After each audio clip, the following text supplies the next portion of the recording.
The following program is brought to you by Naleo TV, the people's platform.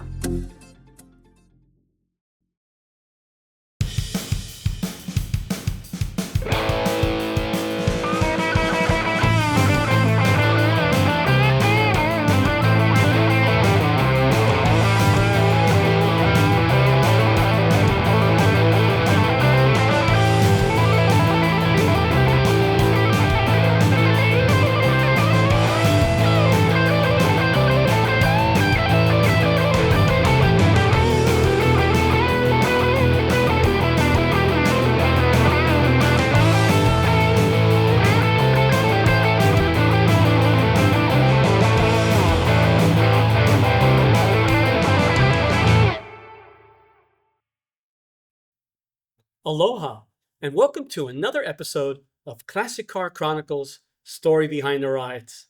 Today, we have a 1930 Ford 5-window coupe, and its owner, this guy, Richard Gonzalez. Aloha, Richard. Aloha, Rich.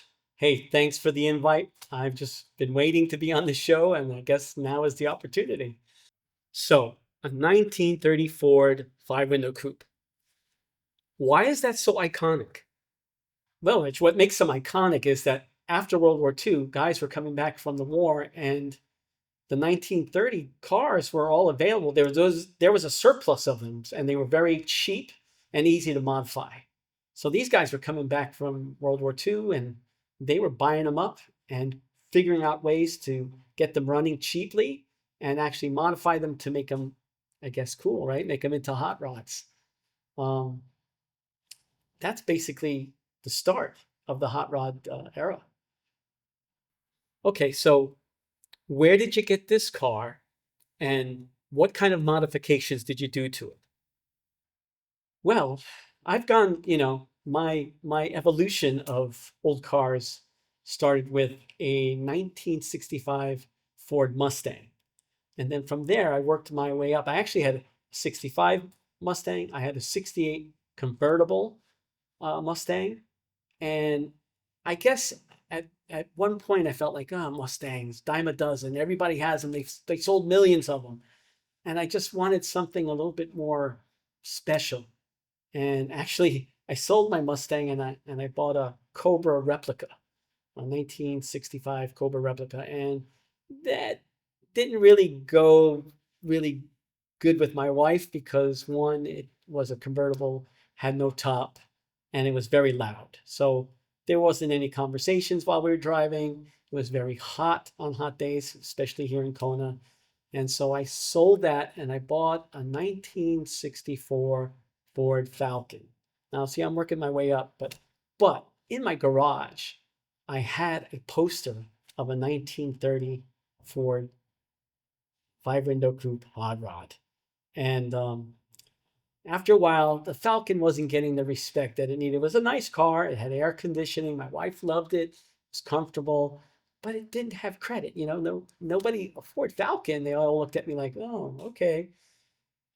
And then I was looking on Facebook Marketplace and I saw the coupe. And I thought to myself, wow, this is an opportunity.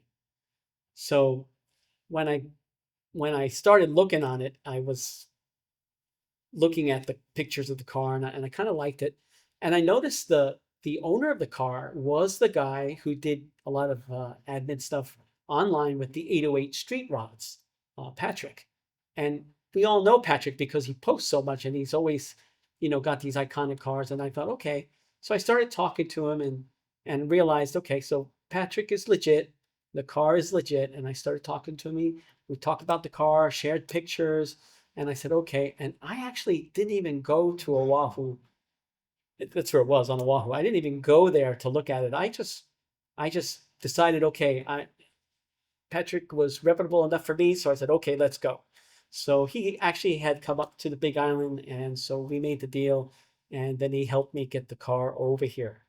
So what first happened was the car was great. I mean, it ran and it looked good. It was exactly what Patrick told me it was. But it had some issues. And so when I first brought it back here, first thing was, you know what, I'm going to give it a fresh paint job. So we started working on it. So, and when I say we, my friend, my good friend, best friend Rockwood, and my other friend Manny, we sanded the car down completely. I went and had the the color analyzed so I could match the color that was inside the firewall, so I wouldn't have to change it. And it came out to be like it was called carbon black, which was kind of like I think a Mercedes color. And we we went ahead and took about a week. We just, every day after work, sanding the car, sanding the car. We were able to bring it into Manny's shop. Manny had a shop here, and so we were able to get it in, and we painted it. Rockwood was with the gun painting, and me and Manny were just making sure all the spots were, covered and everything got done. So that was the first step. We had to change the color. I had to give it a fresh coat of paint. Once we did that, I then had to work on the engine because it was running really rough. And what we found out was the distributor was electronic distributor, and it actually was a boat distributor. That's what we found out. I took the number off the distributor because it seemed like the distributor was failing, was missing. So I took the number off of it, and it was a boat distributor. So got that ironed out, put the right distributor, then went to the carburetor. Carburetor was really just was hard to tune. So I figured, you know what, I'm just going to buy a new carburetor. So we bought a new carburetor. We got that going. I had a mechanic look at that. My friend John, he looked at that.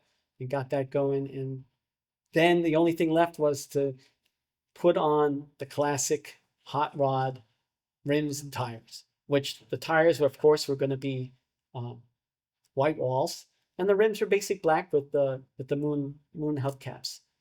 And that's basically all I did to it. I had to finish the interior, and so Rockman and I did that. We got the interior finished, and it is what it is. What you see today, and you as a hot rod owner, you want to always add your own little touches to it.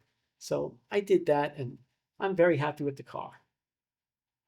What kind of engine do you have in it, and how's the performance?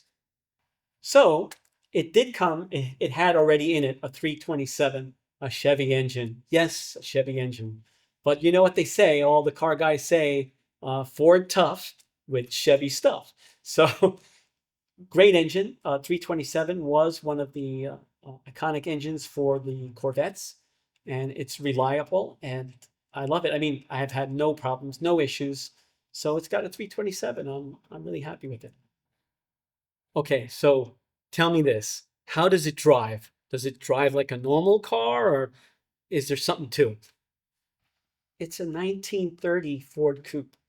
It's not a 2026 Mercedes or Cadillac or anything like that. So I mean, the suspension is not totally brand new and it's not totally 1930s, but it is kind of like, hot rodish. So it's a little rough. I mean, it is a very comfortable car. I don't have any problems driving it, but it's loud and some of the bumps, it doesn't take the bumps really that great, but it's comfortable and it's a hot rod. So you have to take the good with the bad, and it's not a real, comfortable car, but it's cool. Why do you think classic cars bring people together? I think classic cars bring people together because they create an instant connection. It doesn't matter what your background is, what you do for a living, or where you're from. When someone walks up to a classic car, the conversation starts naturally.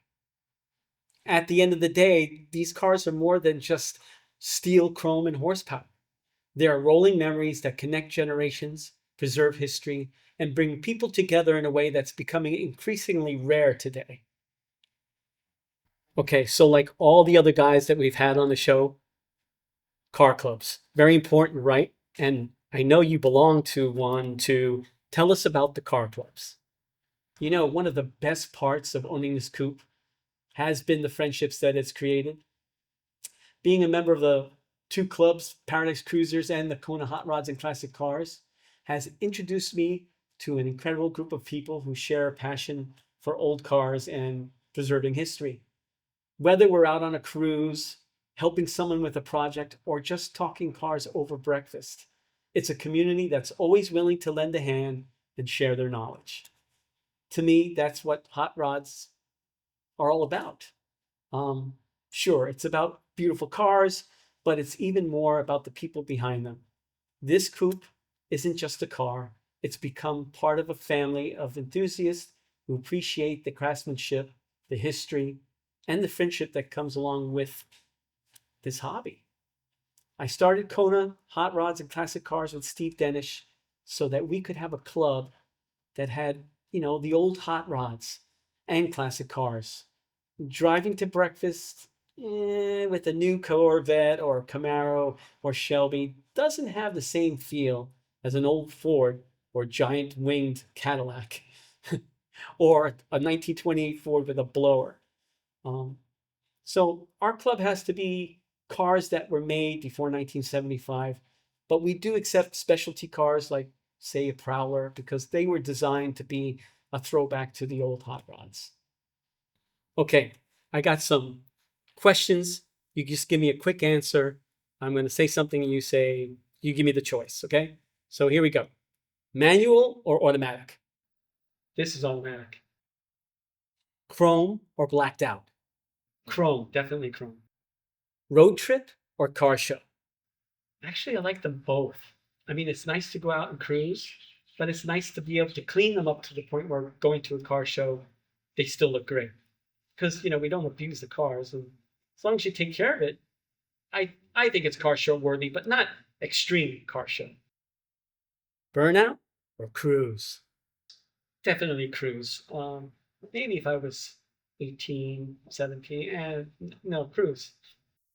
Original or modified? Well, I like modified because modified indicates hot rod. The classic originals are fine too, but you got to be, that's what you want. I mean, I want something with a little oomph in it, so yeah, modified. And your favorite decade for automobiles? I would say from the 30s to the 60s. How about the dream car you don't own yet? Um, no, I think we're there. I mean, unless I came into a lot of money where I could afford a big garage and buy other cars, this is this is it. One word that describes this coupe. Nostalgic. Well, Richard, thank you so much for bringing your car to the show. Hey, this is great. This is one of my favorite shows on the Leo, so I really appreciate you having me on here, and it's been a pleasure. I mean, it really is a beautiful car, and I like it a lot. And just appreciate you taking the time out. And like I said, yeah, car clubs are, for on this island are really a good thing. And hopefully we'll see your car out on the road and going to car shows and breakfasts and Friday night uh, food trucks and all kind of places. But anyway, thanks so much for being on the show, and let's go see if we can't get a closer look at the car.